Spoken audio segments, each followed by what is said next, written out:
गाव चिखली. हो. तर या गावाबद्दल सांगा ना, की इथं तुकाराम महाराजांचे टाळ आहेत. याबद्दल काय सांगाल तुम्ही? चिखली हे असं गाव आहे, की याला ऐतिहासिक, आध्यात्मिक, औद्योगिक आणि सगळ्याच गोष्टींचा मोठा वारसा लाभलेला आहे. आज तुम्ही पाहाल तर औद्योगिक क्षेत्रामध्ये आशिया खंडामध्ये सगळ्यात मोठी बाजारपेठ आज चिखली या ठिकाणी मानलं जातं. त्याचबरोबर अ, अ, त्या आध्यात्मिक क्षेत्रामध्ये सुद्धा जगद्गुरू तुकोबरायांच्या पदस्पर्शाने आणि संत मल्हारपंत कुलकर्णी हे जगद्गुरू तुकोबरायांच्या 14 टाळकऱ्यांपैकी असणारे एक.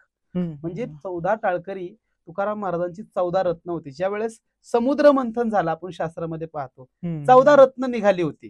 त्या 14 रत्नांच्या सारखे तुकोबारायांजवळ ही 14 टाळकरी 14 रत्न म्हणून होते. आणि त्याच्यामध्ये सर्वात महत्वाचं तुकाराम महाराज हे बहुजन समाजाचे होते. म्हणजे त्या काळामध्ये तुकोबारायांच्या काळामध्ये त्यावेळेस वर्णभेद खूप केला जायचा. त्यामुळे तुकोबाराय म्हणतात, विष्णुमय जग वैष्णवांचा धर्म, भेदाभेद भ्रम अमंगळ. त्या ठिकाणी भेदाभेद खूप केला जायचा, की हा ब्राह्मण आहे, हा उच्च कुळातला आहे, हा कनिष्ठ कुळातला आहे, हा मध्यम वर्गातला आहे. हा भेद होत होता. आणि हा भेद होत असताना त्या काळामध्ये त्या ठिकाणी तुकोबारायांचे जे टाळकरी होते, 8 टाळकरी हे ब्राह्मण समाजाचे होते त्या ठिकाणी. त्याच ब्राह्मण समाजामध्ये संत मल्हारपंत महाराज कुलकर्णी चिखलीकर या ठिकाणी ते होते. त्या ठिकाणी कुलकर्णी पद त्यांच्याकडे होतं.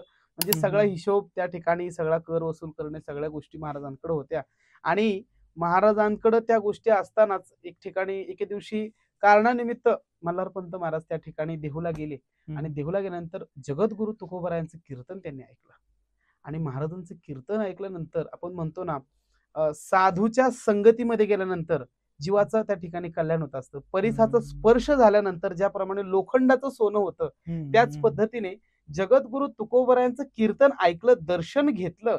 त्याचबरोबर मल्हारपंतांच्या असणाऱ्या सगळ्या प्रवृत्ती गळाल्या आणि निवृत्तीकडे ते परावृत्त झाले. आपण साधारणतः पाहत असतो प्रवृत्ती निवृत्ती हा विषय आपण पुढे पाहणारच आहेत. पण निवृत्तीकडे ते वळाले आणि त्यांनी सगळ्या गोष्टीचा त्याग करायचं ठरवलं.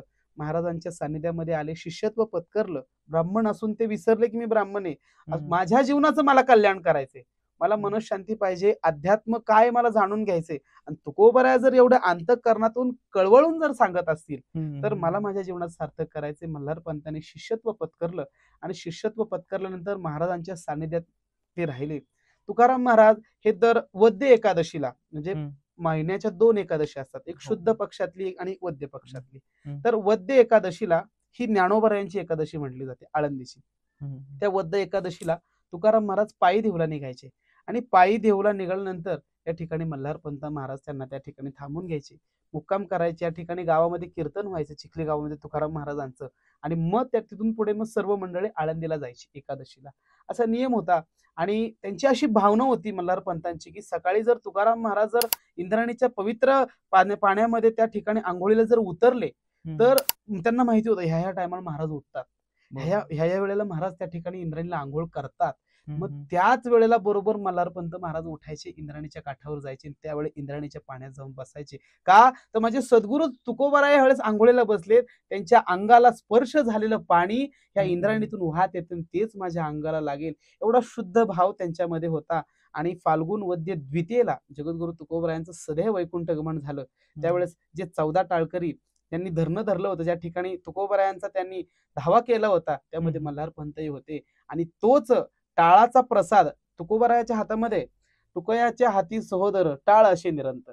तुकोबरायाच्या हातामध्ये कायम टाळ होते. आज आपण टाळ पाहतो तर आज आपण पितळाचे काशाचे टाळ पाहतो, पण जगद्गुरू तुकोबरायांचे टाळ हे दगडाचे टाळ होते. हो, त्या ठिकाणी दगडाचे टाळ महाराजांनी केले, त्यावर अखंड निरंतर महाराजांनी भजन केलं. 42 वर्षांचं आयुष्य महाराजांचं होतं, पण 42 वर्षाच्या आयुष्यामध्ये त्या टाळावर महाराजांनी साधना केली, भजन केलं. आणि तो साधनेचा प्रसाद मल्हारपंत महाराजांनी त्यांनी त्यावेळेस दिलेला आहे. आणि ते टाळ रंगपंचमीच्या दिवशी आपल्या गावामध्ये त्या ठिकाणी आलेले आहेत.